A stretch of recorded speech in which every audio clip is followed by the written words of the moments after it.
Assalamu alaikum. I'm Dr. Irfan Ahmed, orthopedic consultant. As you all know that we are conducting 2020 Surviving Orthopedic series of MCQs exam for the theory part preparation of FCPS, MS and DNB exam. This is the fifth consecutive test of our 2020 series MCQs, and today we are going to conduct the exam. The fifth test. The topic is knee arthroplasty, shoulder arthroplasty. And before starting, I must tell you that the both of the books are in uh, market, and you can purchase Surviving Orthopedic MCQ series, which contains all the previous CPSP questions, CPSP pool, that is also helpful for MS exam and as well as DNB exam. And this is Surviving Orthopedic clinical exam. So this is very important for all the trainees of orthopedics as well as for all the orthopedic people who are going to appear in clinical exam. So let's start today's test, and we will keep on discussing what are the important topics that are being asked from these two modules. So Bismillahirrahmanirrahim. This is the first test, and before test, if you haven't subscribed my channel, please subscribe so that you can get the videos of clinical examination, MCQs, theory preparation, and apart from these things, all my surgery, interesting cases and their surgery. So the fifth test, the first question: flail arm and poor prognosis for recovery of the motor function. This is basically a contraindication for.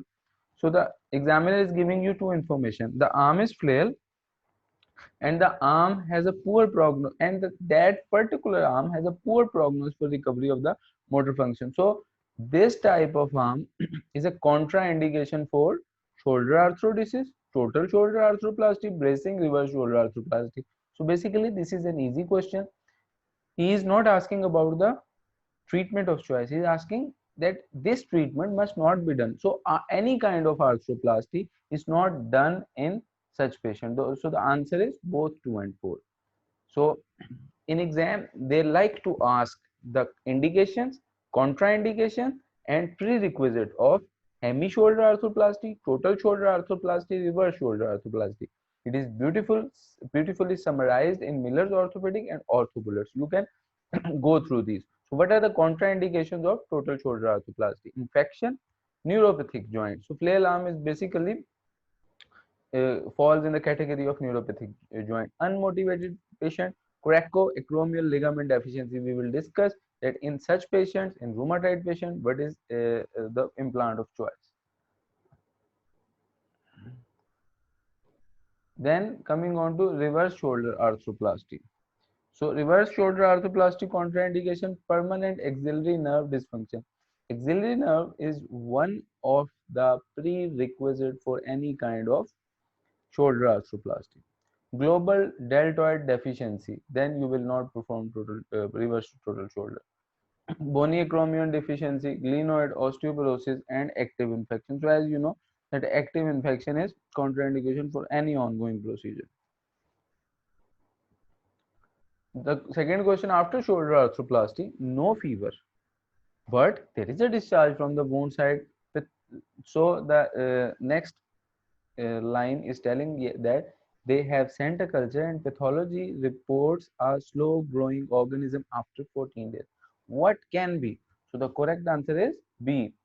So this organism, Propionibacterium acnes, this is specific for shoulder arthroplasty and it has some characteristic. I have mentioned at the end the 4 particular characteristic. It is slow growing, colonizes the shoulder at increased rate, may have high bacterial burden in males than in females. Important cause of clinical implant failure. Next question. After shoulder arthroplasty, 3 weeks after surgery, complains of anterior shoulder pain. The radiographs are significant for anterior dislocation. What is the most likely mechanism? So this is basically a simple question. Not try don't think in exam that every question is a tricky question. Some questions are simple. Stay simple, stay common and don't get confused. So the correct answer is subscapularis rupture. So subscapularis is the one of the most common complications, and as a result, the anterior dislocation occurs. Then, what is the optimum position of shoulder arthrodesis to maximize the function and prevent? Basically, he's asking shoulder arthrodesis position, optimal position. I have told you shoulder, elbow, hip, knee. These arthrodesis position, although in Miller's orthopedic in the first chapter end, there is a picture that tells you every joint arthrodesis position. But shoulder and hip, these are repeatedly tested in exam. So the correct answer is option A. There is a simple formula to remember. I have mentioned 30 30 30. This is a simple formula to remember. Coming on to the next question. 72-year-old male unable to lift his right hand off his back and has weakness with internal rotation after shoulder arthroplasty, likely diagnosis. In question, he has told you about Gerber lift-off test and internal rotation. So he is giving you clues. He has given you two clues. So this is also an easy question. So the correct answer is subscapularis. 60-year-old man, the decision for hemi or total shoulder arthroplasty post-operative function most affected by which of the following factors? So when you have to choice between hemi and total, what is the deciding factor? The integrity of the rotator cuff, right? So if there is irreparable rotator cuff tear, then total shoulder arthroplasty is contraindicated. I agree. If there would have been the option of reverse total shoulder arthroplasty, then the same answer would be, but we are talking about hemi and total comparison. 50-year-old with absent deltoid and rotator cuff as a result of motorcycle injury. He has not improved since 5 years. The injury, yes. And what is the uh, hand and wrist are normal? What is the treatment? This question has been tested in different ways. They tell you that hand and wrist are function normal, elbow is function normal, but the shoulder is not functioning normal and there is no rotator cuff, no deltoid. What you will do? So, what is the answer? Answer is very simple, shoulder arthrodesis. So, this is the explanation. You can go through it. The incorrect answer and why they are incorrect, you can have a look at these. So, total shoulder is contraindicated with rotator cuff and reverse total shoulder is contraindicated with without deltoid function, but reverse total shoulder can be done in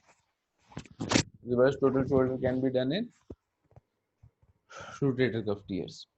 So deltoid denervation is a contraindication to which of the following procedures? So these questions, indication, contraindication, and prerequisite of shoulder arthroplasty are very important. And so the answer to this question is reverse total shoulder arthroplasty. This is the explanation.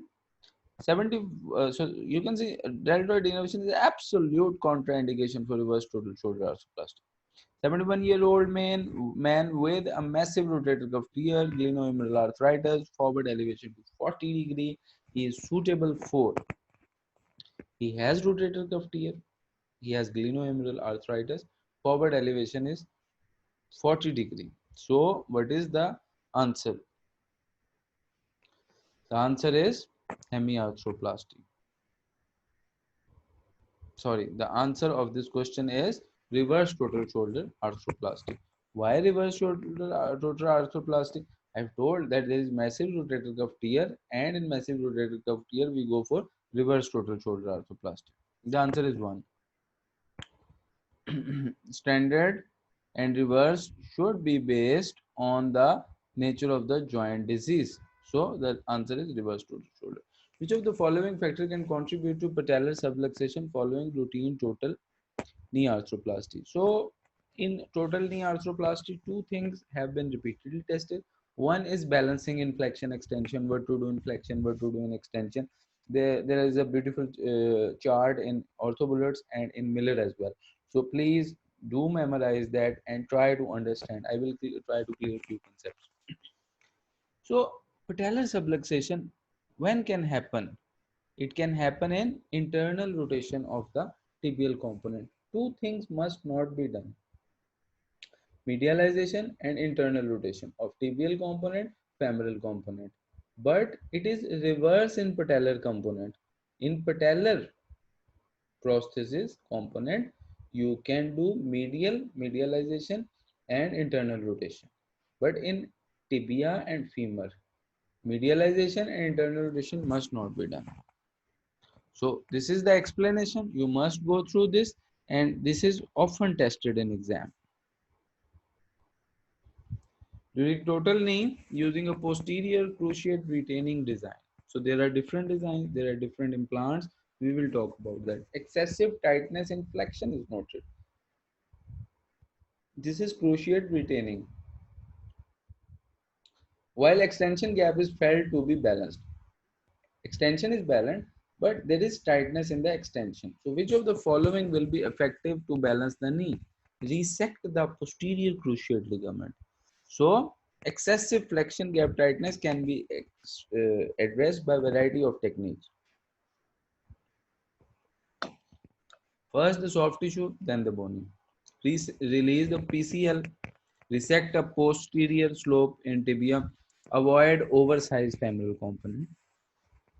I will talk about this third point. This is very important because people think that femoral component size affects extension gap. No, femoral component size affects the flexion gap. Remember this thing and try to make your concept clear by looking at the table in Miller's and Orthobullets. Which of the following treatment of polyethylene results in highest amount of oxidative degeneration? So we all know this is the gamma radiation in the ear. And this is the explanation. 13, during total knee arthroplasty, what component position aids in proper tracking and stability of the patellar component? In previous question, I have told you what to avoid: medialization and internal rotation of tibial and femoral component. And the reverse is true in patella.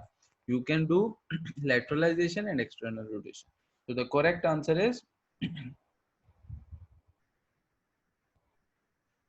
what component aids in proper tracking? This is femoral component in external rotation. You have to avoid medialization, you have to avoid internal rotation. But what can be done? Femoral external rotation can be done. So the answer is correctly marked. During posterior cruciate ligament sacrifice, total knee arthroplasty with anterior resurfacing, 8 mm of the distal femur is resected. It is noted that flexion gap is tight and extension gap is appear. What is the next most appropriate step? So regarding femoral component size, I have cleared one ambiguity that is found in uh, candidates, that they think that the femoral component affects the extension size. No, we don't take the lower portion. I will show you. You can read this explanation, and I will show you in the subsequent slide. In femoral component, we take the one that is contributing to the flexion gap. This is an important question, although I believe I am going against the reference of Campbell, but uh, as per literature and all the other things, the correct answer is 8 millimeter. During primary total knee arthroplasty, maximum distance the joint line can be raised or lowered is 8 millimeter. So remember this answer. This is the correct answer. When performing knee arthroplasty, which of the following procedure provides the most consistent fixation of the tibial component? This question is basically, you can say, practical point of view and operative component. If you people have assisted or done total knee arthroplasty, then you will be knowing the answer is very easy. That cement the metaphyseal and the keel portion of the tibial component. Keel portion is the lower portion that is going into the cavity. So this is the explanation. Which of the following intraoperative errors most commonly lead to patellar maltracking during knee arthroplasty? So these questions of patellar maltracking and flexion extension gap, they are very important. And as you know, internal rotation and medialization must not be done. So these are the answer. You can go through the explanations and how they affect the Q angle, what is the relationship, you can go through. This is the diagram that I have shown. If you internally rotate, medialize the femoral or medial tibial component, they will result in patellar maltracking. So avoid them. During total knee arthroplasty with the trial component in place, the knee achieves full extension but experience tightness and flexion with a range to only 90 degrees. What is the most appropriate action? So among the options, we have to downsize the femoral component. This flexion extension gap, tight in flexion, tight in extension, this picture I was talking about, there is ambiguity. See, this portion basically affects, this is affecting the femoral size, this portion. Increasing size of the femoral component, it corrects a knee that is loose in flexion, and decreasing will correct if the component is tight in flexion. So this is the explanation. Then coming on to 19th question. 58-year-old female, she is in emergency, underwent total knee arthroplasty 2 years ago. Radiograph show well fixed femoral component. Now this line is basically classifying the periprosthetic fracture. So radiograph show well fixed femoral component with oblique fracture, distal to anterior flange 2 component. So what will you do? The correct answer is open reduction and internal fixation. And now I have told you what to do in periprosthetic femoral side component fractures. In total hip arthroplasty, we have discussed periprosthetic fracture, Vancouver classification. There are different classifications for separately for femoral component and tibial component. Mostly the question is asked about the femoral component. No one classification has been adequate enough to deal with, but this SU type, these are adequate to deal with. Casting on bracing, when to do operative, when to do antegrade nail, when to do retrograde nail. And as you know, the retrograde nails, they're possible in PCL retaining knees. They are possible because there is a slot in this. So when to do RF with fixed angle device, what are the types, and when revision to long prosthesis. So these are different types, and our question was about type 3. Type 3, patellar baha. Patellar baha is the most likely to occur after which of the following procedures? So this question and the answer to this question is very important. High tibial osteotomy, and the other thing is unicondylar knee arthroplasty. Its indications, its contraindication. These are often asked in exams. So memorize high tibial osteotomy and unicondylar knee arthroplasty indication and contra indication. I couldn't add question from unicondylar knee arthroplasty, but I think I must have added. And you must give a read to high tibial osteotomy and unicondylar knee arthroplasty. These are important topics. 65-year-old healthy male just undergone primary total knee. Which of the following is associated with use of a closed section drain in this procedure? This is an interesting question from AOS American Academy, and the answer to this is increased incidence of transfusion. So now this is established by article publications that use of suction drain results in increased transfusion rates. Which of the following describes the normal relationship of posterior condylar axis?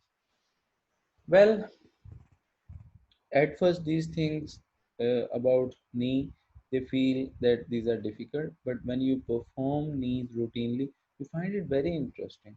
You must know what is epicondylar axis, transepicondylar axis, what is posterior condylar axis, what is white sides line.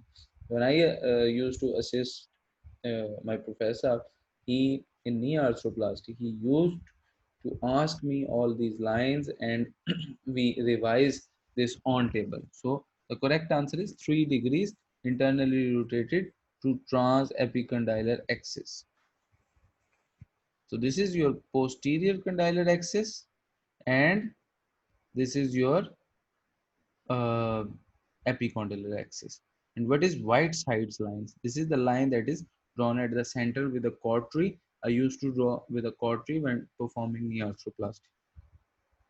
And this is the reference line that is important to keep your femoral component.